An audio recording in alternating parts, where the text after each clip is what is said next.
अनेक ठिकाणी एक तर खूप वर्षांनी इलेक्शन होत आहे, त्याच्यामुळे उत्सुकता प्रचंड आहे, इच्छुकी प्रचंड आहे. त्याच्यामुळे त्या सगळ्या कार्यकर्त्यांचा मान सन्मान ठेवून कसा मार्ग काढता येईल हा प्रयत्न सगळीकडे चाललेला आहे. तुमचे काही उमेदवार हे घड्याळ चिन्हावर निवडणूक लढवणार आहेत. सर खूप परम्युटेशन कॉम्बिनेशनवर चाललंय. आता इंदापूर पुरंदरमधून काही फोन येत आहेत, त्याच्यामुळे आम्ही नॅव्हिगेट करतोय. आमचे अध्यक्ष विजय कोलते असतील, रोहित पवार असतील, हे सगळे त्या प्रक्रियेमध्ये आज आहेत. आज उद्यामध्ये सगळं क्लिअर कळेल की कोण कसं उभं राहतंय, कोण कुठल्या चिन्हावर कसं उभं राहते, सगळं उद्यापर्यंत पूर्ण क्लिअर होईल. नाही असं काही नाही झालं. आणि आत्ताच 2 AB फॉर्म गेलेत पुरंदरला तुतारीचे, त्याच्यामुळे अजून प्रोसेस सगळा चाललाय. उद्यापर्यंत क्लॅरिटी नाही अजिबात असा त्यांचा कुठलाच मार्ग. आता बघूया ना कसं. आता सगळ्यात म्हणजे काहीच कुठलेच कुणाच्याच पक्षाचे कॅन्डिडेट फायनल नाही आहेत. आणि कधी कधी स्ट्रॅटेजी असते ना, आम्ही कोण उभं केलं की ते तिथून ठरवतात, त्यांचं झालं की. त्यामुळे आता तो ती सगळ्या प्रक्रियेमध्ये आता आम्ही आहोत. त्याच्यामुळे प्रक्रिया उद्या जेव्हा पूर्ण होईल तेव्हा पूर्ण क्लॅरिटी येईल की कोण कुठून कुठला उमेदवार उभं राहतोय आणि कुठल्या चिन्हावर उभं राहतोय. हे सगळं सुरू असताना उद्या सुप्रीम कोर्टात सुनावणी होते. चिन्ह पक्षाच्या नावाबद्दलची 3 तासांचा वेळ युक्तिवादासाठी दिलेला आहे, त्याबद्दल आम्ही 2.5 वर्षात इतक्या चकरा मारल्या आहेत, त्याच्यामुळे काय होईल देवालाच ठाऊक. कारण काय, याचं कारण असं की 2.5 वर्षाची ही लढाई चाललेली आहे आणि अजूनपर्यंत आम्हाला तर इलेक्शन कमिशनमध्ये त्या न्याय मिळालाच नाही. आता म्हणून कोर्टात आमची केस सुनावणीला येते, ह्याचं मी स्वागत करते. बघूया पुढे काय होतं.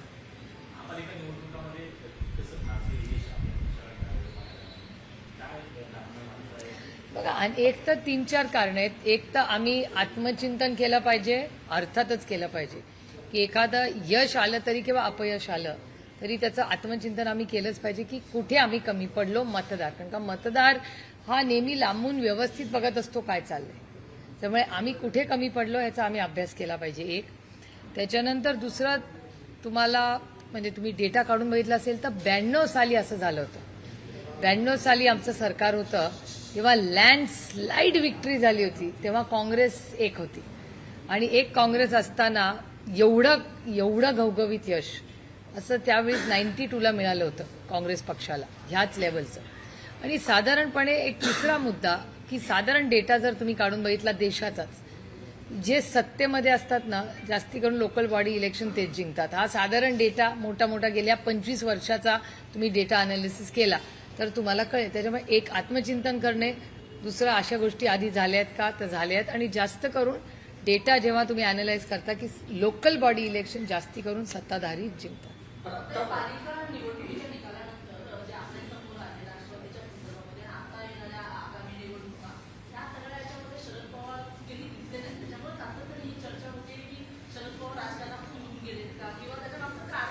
एक तर ते गेल्या 20 वर्षात कुठल्याही कॉर्पोरेशन, नगरपालिका, महानगरपालिका, जिल्हा परिषद या इलेक्शनमध्ये ते कधीच इन्व्हॉल्व नसतात. गेल्या 20 वर्षात कधीच नाही. 20 वर्ष मलाही आठवत नाही की ते न तिकीट न प्रचार, ते लोकसभेचा आणि विधानसभेचा प्रचार करतात, बाकी नाही करतात.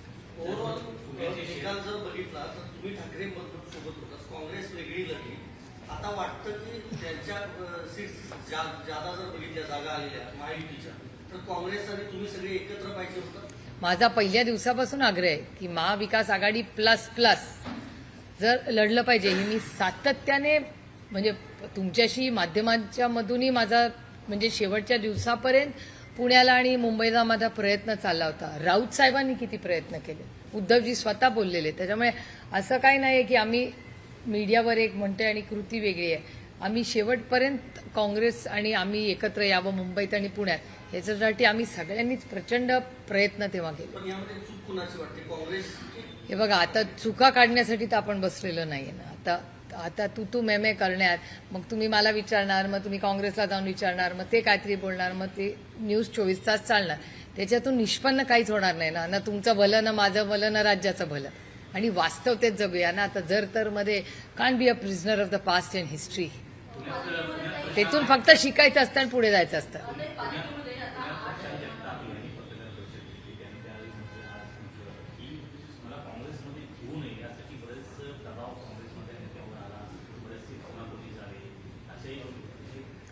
ही लोकशाही हो, प्रत्येकाला बोलायचा अधिकार आहे. हा, याचं उत्तर तेच देऊ शकतात, तर मी कसं देणार. राज्यामध्ये मुंबईमध्ये महापौराची खूप जोरदार चर्चा सुरू आहे आणि यातून आता जवळपास असं दिसून येते की भाजप आणि शिवसेना शिंदेचं एकमेकांवर आरोप प्रत्यारोप किंवा दबाव खूप सुरू आहे. आज समाधान सरवंकर जे पराभव झाले शिंदेच्या सेनेचे, त्यांचा आरोप थेट भाजपाने त्यांना पाडलाय असा आहे.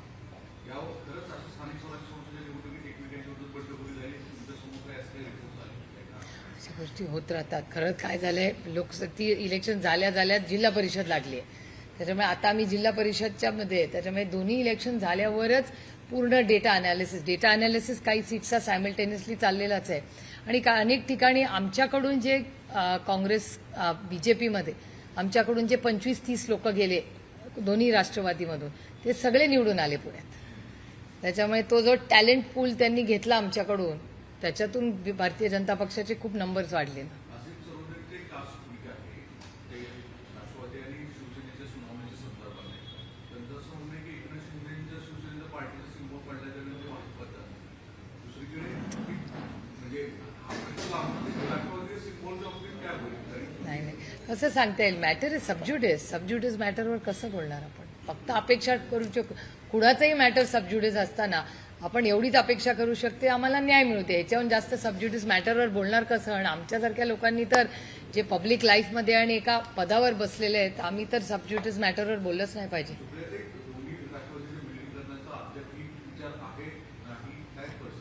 दोन्ही बाजूला ना आम्ही प्रस्ताव दिला ना त्यांनी प्रस्ताव दिला.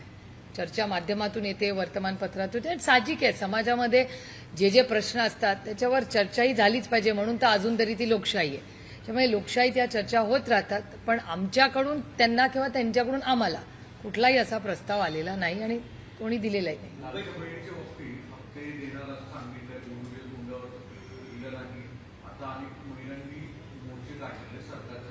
पैसे मिळत नाही. शासनाकडे असा एक दावा सांगितला जातो आता शासनाचे पैसे नाही म्हणून आता थांबवलं जातं. कारण की आचारसंहिता महापालिकेची संपली, जिल्हा परिषद सुरू झाली. म्हणजे हा पैसा जो मागच्या आठवड्यात मागच्या महिन्याला मिळणं अपेक्षित होतं तो थांबलेला आहे. नाही, तो तर सरकारला 3 आठवड्यांनी द्यावाच लागेल ना. म्हणजे प्रक्रिया ही संपेल 7 तारखेला, त्याच्यानंतर महाराष्ट्र सरकारला द्यावेच लागतील ना पैसे. मुख्यमंत्र्यांचे दावा चौऱ्यावर सुद्धा आता अनेक स्थानिक लोकच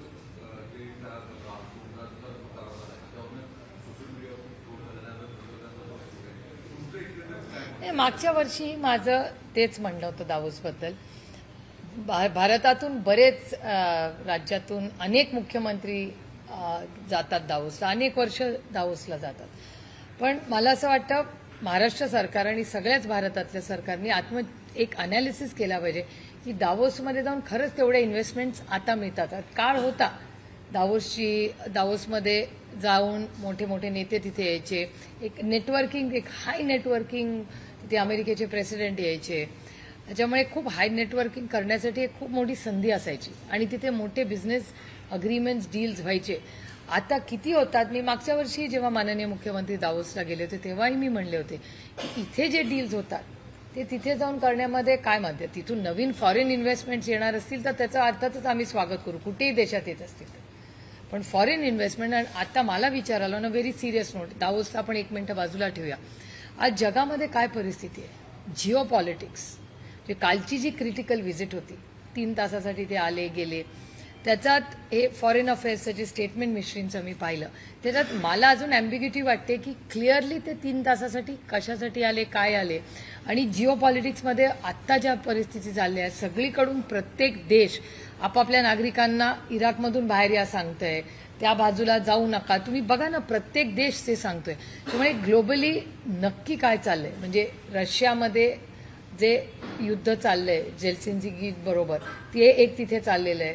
ट्रम्प ॲडमिनिस्ट्रेशनच्या टॅरिफ्समध्ये क्लॅरिटी नाही आहे. आता ते $1 बिलियन दिल्याशिवाय त्या क्लबमध्ये तुम्ही मेंबरशिप होऊ शकत नाही, असं एक नवीन त्यांनी प्रस्ताव ट्रम्प सरकारने दिला. त्यामुळे मला विचाराल तर ग्लोबल इकॉनॉमीमध्ये आत्ता किऑस चाललेला आहे आणि तो दिसतोय आपल्याला. कर्नाटकमध्ये मोठा निर्णय झालेला आहे, स्थानिक स्वराज्य संस्थांच्या निवडणुका बॅलेट पेपरवर घ्यायचं. महाराष्ट्रात यापूर्वी मागणी तेलंगणानेही केल्या होत्या, तेलंगणा सरकारनेही बॅलेटवर घेतल्या होत्या. आता म्हणजे जिथे जिथे काँग्रेस जी मागणी करते ते कृतीमध्ये दाखवत आहेत ना.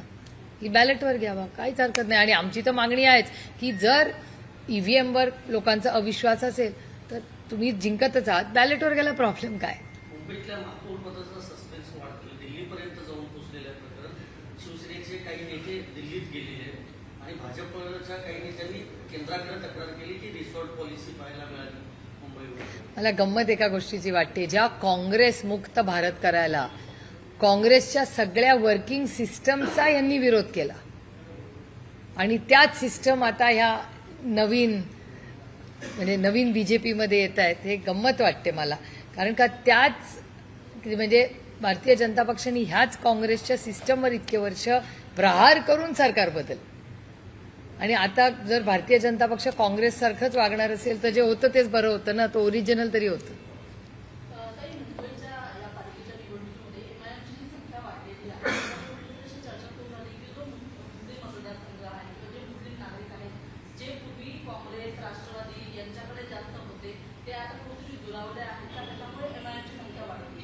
नाही, अर्थातच एखादा नवीन पक्ष जेव्हा वाढतो तेव्हा आम्ही त्याचा पूर्ण अभ्यास केलाच पाहिजे की कारण काय असेल. अनेक ठिकाणी कधी कधी होतं कॉम्बिनेशन्समुळे मतं पडतात.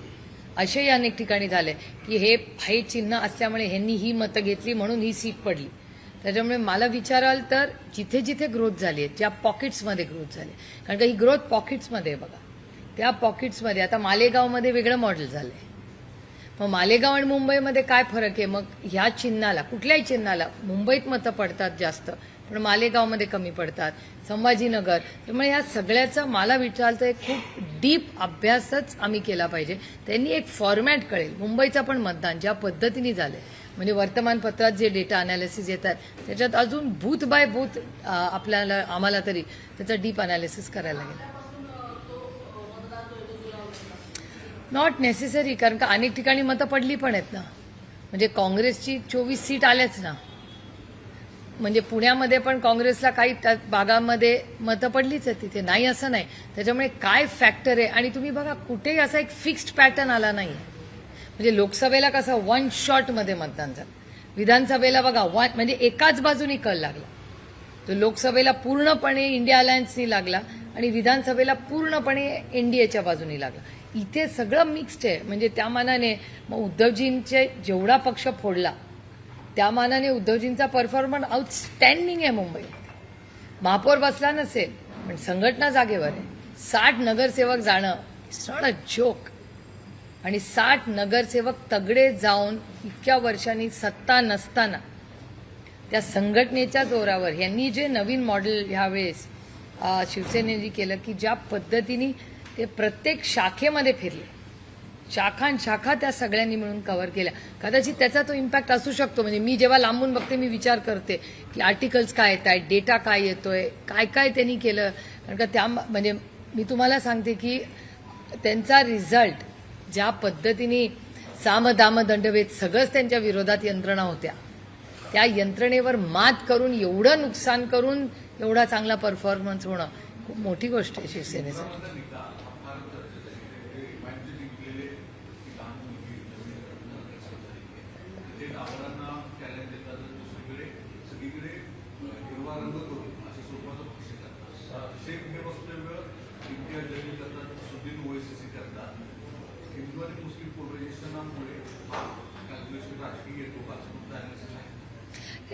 हे बघा अनेक कारणं असतात. कुठल्याही इलेक्शनला एक कारण कधीच नसतं. मग म्हणून मी म्हणते की आम्ही आत्मचिंतन केलं पाहिजे की आम्ही कुठे कमी पडलो. त्याच्यामुळे आमचा तो पूर्ण अनालिसिस केल्याशिवाय, आणि नुसतं असं पॉकेटमध्ये नाही, पहिलं लार्जर पिक्चर मग बूथ बाय बूथ. म्हणजे आम्ही प्लस किंवा मायनस दोन्ही बूथ बाय बूथ कुठे झालो. म्हणजे मी माझ्या लोकसभा मतदारसंघाचा नेहमी तसा अनालिसिस करतो. प्लस झालो चला ठीक आहे ह्याचा नंतर करू, पण बूथ बाय बूथ काय कारण आहे मायनस असण्याचं. मग त्या आणि कधी कधी अनेक वेळा 2-2 बूथांवर वेगळी कारणं असू शकतात, काही अगदी लोकलाइज्ड पण कारणं असू शकतात. त्यामुळे त्याचा पूर्ण अभ्यास केल्याशिवाय. आणि बघा ना, it's not one size fits all. असं नाही ना वन वे झालंय. खूप वेगळे वेगळे मॉडेल्स प्रत्येक शहरात प्रत्येक जागेमध्ये झाले. त्यामुळे ते आता आम्हाला त्याचा लोकलाइज करून अभ्यास करावा लागेल की काय नक्की कमी, कुठे आम्ही कमी पडलो.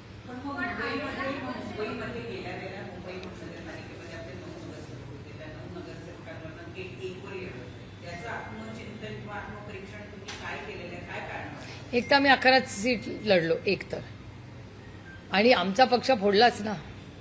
आमचे सगळे आमदार खासदार सगळंच साम दाम दंडभेद सगळंच घेऊन गेले ना. आम्हाला पार चिन्हापासून सगळं नवीन करायला लागलं होतं. त्यामुळे तसं बघायला लागलं तर आमचं हे 2.5 वर्षाचंच सगळं चाललंय जे चाललंय. आम्ही महाराष्ट्राच्या लोकांचे आम्ही किती आभार मानले तरी कमी आहे की पहिल्या शॉटमध्येच आमचे 8 खासदार निवडून आले. ते आमचं भाग्य आणि लोकांचा आमच्यावरचा विश्वास तेव्हाचा की. आणि फॉर्च्युनेटली आज पार्लमेंटचा डेटा काढला तर आमचे सगळे निवडून आलेले, मी नाही, 7 जणांचं मी बोलते, 7 जणांचा पार्लमेंटरी परफॉर्मन्स आज जर तुम्ही 2.5 वर्षाचा काढला तर they are one of the top performance. हे जर लोकसभेला होतंय तर त्यानंतर आता जवळपास वर्ष 1.5 वर्षानंतर मुंबई महानगर पक्षात आहे, म्हणजे चिन्ह लोकांपर्यंत पोहोचलं. नाही, चिन्ह हा इश्यूच नाहीये. चिन्ह हा कधीच इश्यू नसतो असं मला वाटतंय. कदाचित बाकी कोणाचं मत वेगळं असेल. ह्या राज्यातला मतदार हा अतिशय हुशार आहे. तो कधीच चिन्हाच्या बाबतीत कन्फ्यूज नसतो. आणि हे मी माझ्या आणि अमोलदादाच्या इलेक्शनवरनं सांगते, बाकी कुणाचं स्वतःवरनंच उदाहरण देते. आम्हाला इतकं उशिरा चिन्ह मिळालं, त्या मानाने आमचं चिन्ह पोचलं का नाही देवालाच ठाऊक. आणि आम्ही दोघं 1.5 लाखांनी निवडून आलो. त्याच्यामुळे तो काळ, त्याची कारणं ते वेगळं. त्याच्यानंतर अर्थातच लाडकी बहीण योजना आणि त्यानंतर जो ह्यांचं काय त्यांची आघाडी जी युती आहे त्यांची, त्या युतीनी केलेलं काम. आणि साधारण मी मगाशी म्हणले तरी लोकल बॉडी इलेक्शन्स हे या देशाचा कुठल्याही राज्याचा 25 वर्षाचा इतिहास काढून बघा, ते जास्ती करून जे सत्तेमध्ये असतात त्यांनाच ते मिळतं. आम्ही होतो तेव्हा हेच मॉडेल होतं. तरी तुम्ही म्हणतात की तुमचं चिन्ह कळवलं, पण राजकीय परिस्थिती अशी आली की तुम्हाला ज्यांनी चिन्ह कळवलं त्यांच्याबरोबर अलायन्स करायची वेळ असते, आणि तरी वेळ प्राप्त नाही झालं. म्हणूनच सांगते ना, ह्यावेळेस आम्हाला आता करायला गेलं. आता काँग्रेसबरोबर पण आमचं झालंच आहे ना तसं. आम्ही आणि काँग्रेस ताकदीने एकमेकाच्या विरोधात 98ला जेव्हा पवार साहेबांना पक्षातून काढलं तेव्हा ताकदीने आम्ही लढलोच नाही एकमेकाच्या विरोधात. त्याच्यानंतर 15 वर्ष महाराष्ट्रामध्ये आणि 10 वर्ष केंद्रात अतिशय सुखाने संसार केला आम्ही. एनडीए आपलं UPA 1 and 2 आणि महाराष्ट्रात 15 वर्ष सलग सरकार आलं. नागरिक म्हणून किंवा पत्रकार म्हणून आम्हाला असं आहे ना की तुम्ही एका साईडला कोर्टात तुमच्या चिन्हाकडे प्रचंड संघर्ष करताय, दुसरीकडे तुम्ही अलायन्स करताय, आणि अलायन्सच्या दरम्यान निवडणुकीचा निकाल आता कोर्टाचा एक असा अपेक्षित. मला पर्सनली मला वाटत नाही उद्या आम्हाला काय मिळेल असं मला वाटतं. हे माझं चुकीचंही असेल अनालिसिस, पण सबज्युटिस मॅटर्सवर मी बोलत नाही जास्त करून, कारण का ते योग्य नाही मी बोलणं. पण उद्याच काही रिझल्ट लागेल एक तर असं मला काही वाटत नाही.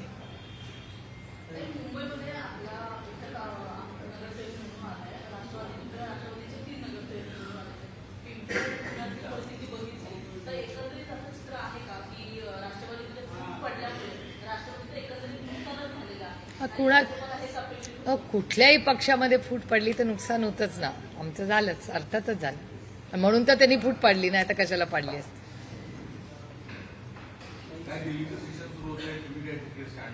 नाही, budget this is the most important. सगळ्यात मोठं आणि महत्वाचं सेशन हेच असतं ना, बजेट सेशन हे. आणि दुसरा भाग, कारण का बजेट पास होईल तेव्हा तर सगळे पगार वगैरे देशातले होतात. त्यामुळे ह्या बजेटमध्ये खूप मोठ्या अपेक्षा आहेत. याचं कारण असं जिओ पॉलिटिक्स. आणि आता भारत सरकारने, म्हणजे मी अनेक वेळाही म्हणलेले, मी निर्मलाजींनाही विनंती केली होती की माननीय प्रधानमंत्र्यांनी एक स्पेशल सेशन फक्त जिओ पॉलिटिक्स आणि त्याचा आपल्या इकॉनॉमीवर होणारा इम्पॅक्ट आणि टॅरिफ्स. अजून बघा, टॅरिफ्सवर कुठलाच निर्णय झालेला नाही. आणि चिंता अशी आहे की ॲग्रिकल्चर प्रॉडक्ट्सबद्दल काय स्टँड असणार आहे. त्यामुळे तुम्ही बघा, मध्ये अनेक वेळा आता अश्विनी वैष्णवजी पण अमेरिकेला जाऊन आले टॅरिफच्या इश्यूसाठी. त्यामुळे कॉमर्स मिनिस्ट्री असेल, त्याच्यानंतर अश्विनी वैष्णवजींना परत पाठवलं. प्लस आपले बायलॅटरल्स तर चालूच आहेत त्यांच्याबरोबर MEAच्या थ्रू.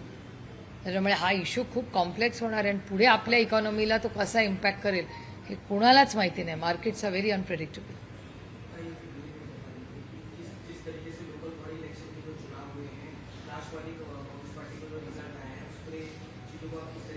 हमको आत्मचिंतन करना पड़ेगा कि इतने वोट्स हमें कम क्यों मिले. हमको we have to go back to the drawing board. फिर से शुरुआत करनी पड़ेगी कि आगे कैसे जाना है, कहाँ हम कम पड़े, क्या कारण है. तो सबका होमवर्क करना पड़ेगा. और साधारण आप देखें तो हर राज्य में जो सत्ता में होते हैं ना, उनके ही लोकल बॉडीज इलेक्शन में जीत होती है. वो तो एक बात है, फिर भी वो वास्तव है लेकिन फिर भी हमको वापस ड्राइंग बोर्ड पे जाके आत्मचिंतन करना पड़ेगा कि ऐसे क्यों हुआ।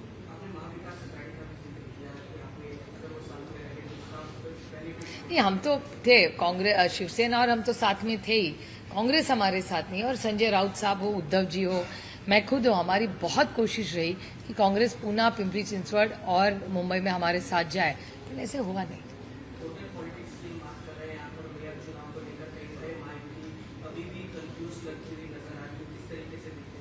नहीं, बाकी वो उनकी महायुति भी कंफ्यूज है ना, हम थोड़ी कंफ्यूज है, वो भी कम कंफ्यूज है, इतने सत्ता में है फिर भी वो भी कंफ्यूज ही है ना। महाराष्ट्र का हर पार्टी कंफ्यूज है, हर अलायंस कंफ्यूज है पार्टी से ज्यादा।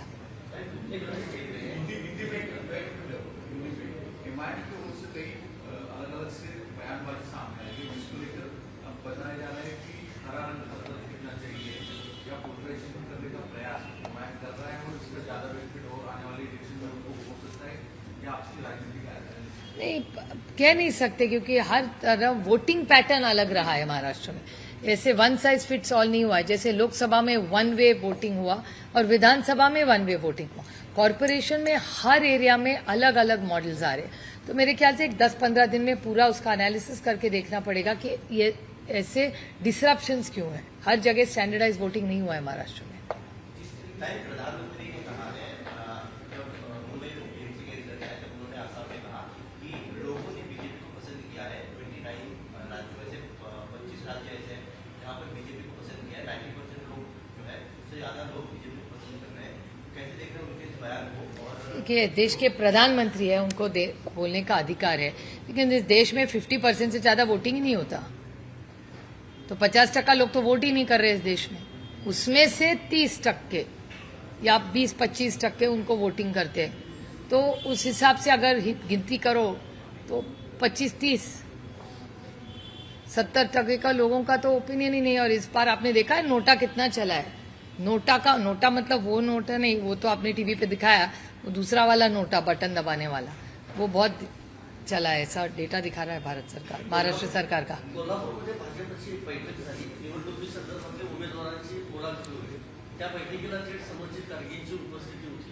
चंद्रकांत पाटलांनी असं म्हटलं त्यांचा फक्त प्रवेशाचा मुहूर्तच बाकी आहे. मी तुमच्या चॅनलवर पाहिली ती बातमी, त्यांनी चिन्ह काढून काहीच म्हणजे त्यांचं फक्त नाव लिहिलंय, हे मी तुमच्या चॅनलवर पाहिली ती बातमी. मला खरं 2-4 दिवसात त्या इलेक्शनच्या धावपळीत मला वेळ नाही झाला, पण मी जरूर समर्जित गाडगेंना विचारेन की काय नवीन त्यांचा काय नवीन प्रस्ताव आहे, पोझिशन काय, हे मी जरूर विचारेन, पण तुमच्या चॅनलवर मी पाहिली ती बातमी. यूएई के प्रेसिडेंट 3 घंटे के लिए यानी मुलाकात को कैसे देख रहे हैं? पता नहीं, मिश्री जी का स्टेटमेंट आया हुआ है, जियो पॉलिटिक्स में बहुत बदलाव रोज हो रहे हैं, तो मेरे ख्याल से जब हम दिल्ली जाएंगे तो पता चलेगा, और मांगेंगे जरूर एक ब्रीफिंग भारत सरकार से कि जियो पॉलिटिकली क्या स्टैंड रहा है, भरे टैरिफ्स हो या अपने चाइना के साथ हमारे नए रिश्ते हो, सब में पूछना पड़ेगा। और कल के विजिट का मिश्री जी का स्टेटमेंट भी आप ही के चैनल पे मैंने देखा। मेरे ख्याल से जब तक हम दिल्ली नहीं जाते और एमईए ब्रीफिंग नहीं करती, तब तक पता नहीं चलेगा एग्जैक्टली क्या हुआ है। एक तो बहुत सारी उम्मीदें है, नहीं पता नहीं, अभी कह नहीं सकते ना, क्योंकि भारत सरकार का स्टैंड ही क्लियर नहीं आ रहा है। भारत सरकार का टैरिफ पे कॉमर्स मिनिस्ट्री ने क्या स्टैंड लिया है, या उसके बाद जब कॉमर्स मिनिस्टर दिल्ली जाके आए, अमेरिका जाके आए, उसके बाद अश्विनी वैष्णव जी भी गए। टियर 2 टियर 3 डायलॉग्स अगर सरकार कर रही होगी तो हमें तो पता है नहीं, तो एमईए को ही पता होगा, तो एमईए हमें ब्रीफिंग करेगी तो पता चलेगा। और जिस तरह से प्रेसिडेंट ट्रंप बात कर रहे हैं, तो टैरिफ का ऑलरेडी स्टैंड क्या है भारत सरकार का, ये तो बजट के सेशन में ही हम तो मांग करेंगे, हमें क्लियर एमईए की क्या पॉलिसी है, उस पर क्या उनका कहना है, उसकी मांग हम जरूर करेंगे सेशन में।